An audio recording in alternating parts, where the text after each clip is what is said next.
I went to college. I went and worked out 5 hours a day, and I was working on construction, because in those days in bodybuilding there was no money. I didn't have the money for food supplements or anything, so I had to go to work. So I worked on construction. I went to college. I worked out in the gym, and at night from 8 o'clock at night to 12 midnight, I went to acting class 4 times a week. So I did all of that. There was not one single minute that I wasted. And this is why I'm standing here today. With the age of 20, I went to London and I won the Mr. Universe contest as the youngest Mr. Universe ever. And it was because I had a goal. You see, if you don't have a vision of where you go, and if you don't have a goal where you go, you drift around and you never end up anywhere. 74% hate their job in America. The majority of people don't like what they're doing because they're really not doing it because they didn't have a goal and they followed this goal. They just aimlessly drift around, and then all of a sudden there's a job opening, so they get their job because you have to work. But then when you work, it's a chore. It's work. It's not fun. So if you think about, only a quarter of the people really enjoy what they're doing in life. So people always ask me, when they saw me in the gym in the pumping iron days, they say, why is it that you're working out so hard? 5 hours a day, 6 hours a day, and you have always a smile on your face. The others are working out just as hard as you do, and they look sour in the face. Why is that? And I told people all the time, I said, because to me, I'm shooting for a goal. In front of me is the Mr. Universe title. So every rep that I do gets me closer to accomplishing that goal, to make this goal, this vision, turn into reality. Every single set that I do, every repetition, every weight that I lift will get me a step closer to turn this goal into reality. So I couldn't wait to do another 500-pound squat. I couldn't wait to do another 500-pound bench press. I couldn't wait to do another 2,000 reps of sit-ups. I couldn't wait for the next exercise. So let me tell you something, visualizing your goal and going after it makes it fun. You got to have a purpose no matter what you do in life. You got to have a purpose. And Muhammad Ali worked his butt off. And I saw it firsthand. And I remember that there was a sports writer that was there in the gym when he was working out and he was doing sit-ups. And they asked him, how many sit-ups do you do? And he said, I don't start counting until it hurts. Now think about that. He doesn't start counting his sit-ups until he feels pain. That's when he starts counting. That is working hard. And so you can't get around the hard work. It doesn't matter who it is. Work your ass off. There is no magic pill. There is no magic out there. You cannot get around. You have to work and work and work. Make sure of this and make sure of that and all that stuff. So it's work. And it drives me crazy when people say that they don't have enough time to go to the gym for 45 minutes a day and work out. Or to do something for 45 minutes to an hour a day to improve. If it is physically improve or if it is mentally to improve. Imagine you read 1 hour a day about history. How much you will learn after 365 hours in 1 year.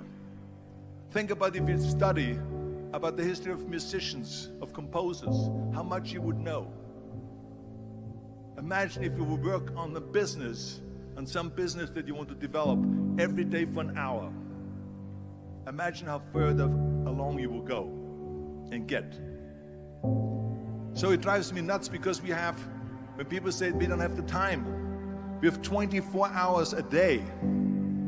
We sleep 6 hours a day, so that gives you still 18 hours.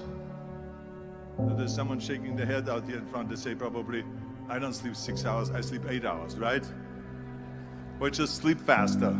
So we have 18 hours a day. The average person works around 8 to 10 hours. So let's assume it's 10 hours, so we have 8 hours left. Then you travel around an hour a day, maybe 2 hours a day. So now you have still 6 hours left. So what do you do with these 6 hours? What do we do with these 6 hours? Then we eat a little bit, then we schmooze a little bit, talk a little bit to people and all that stuff. But you can see how much time there is available if you organize your day. So you got to work hard. I hate plan B. And I tell you why. Because we have so many doubters, as I've said earlier, the no-sayers. We have so many of those people that say no and you can't do it, that's impossible. That is okay because we just turn off, as I said earlier, and we listen and we hear the no being a yes. You can't do it, you can do it, and all of that. So that is possible to do that amongst all the negative people around you. But when you start doubting yourself, that's very dangerous. Because now what you're basically saying is that if my plan doesn't work, I have a fallback plan, I have a plan B. And that means that you start thinking about plan B, and every thought that you put into plan B, you're taking away now that thought and that energy from plan A.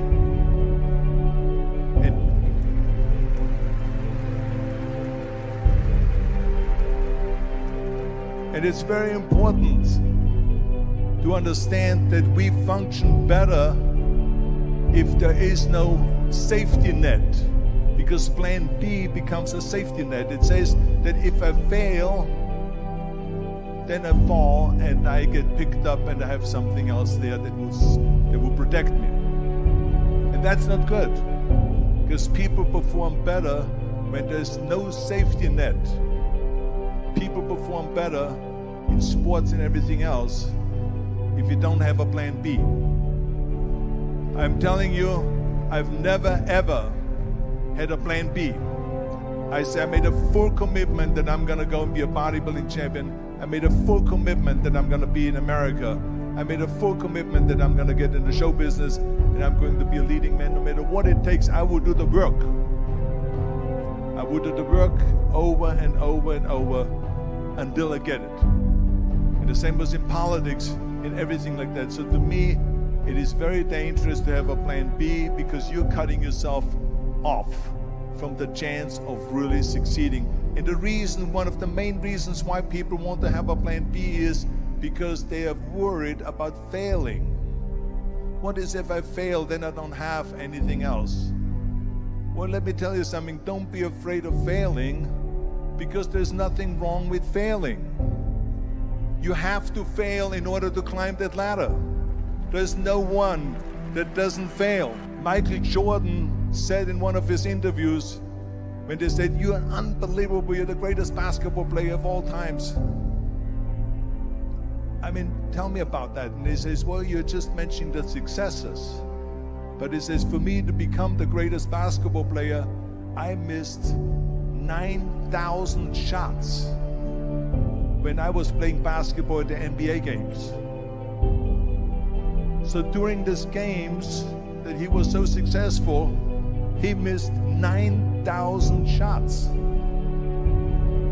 Does it make him a failure? No. He's one of the greatest basketball players of all times, but he failed 9,000 times. Do you get it? We all fail. It's okay.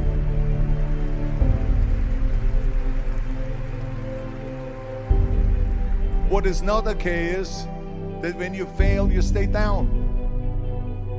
Whoever stays down is a loser.